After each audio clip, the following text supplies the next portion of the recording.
In a heart-wrenching incident from Deolabar village in Baleswar's Jaleswar block, the body of a 26-year-old Madan Besra lay unattended for more than 26 hours.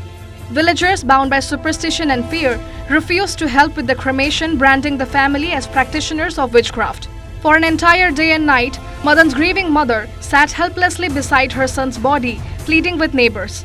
Yet, not a single person came forward to lend firewood or even carry the bier. The Besra family had been ostracized for over a decade, denied water, fire, and the basic dignity of community life.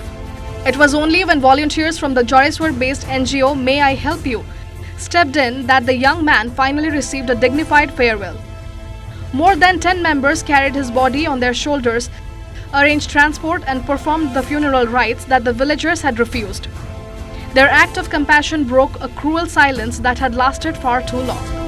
गाँव एवं भी जाति अजाति छाई छुआ अछुआ भेदभाव लगी रही या देखिए बहुत खराब लगुच कहीं एत विकसित होगापर भी आमर जड़े मुख्यमंत्री अच्छा सी भी जड़े आम आदिवासी श्रेणी जाऊँगी राष्ट्रपति भी जड़े आदिवासी श्रेणी तथापि गाँव में छुआ अछुआ भेदभाव बहुत दुख दूसरी एवं भी जाति प्रथा आम समाज को बहुत पछक पेली दूसरी।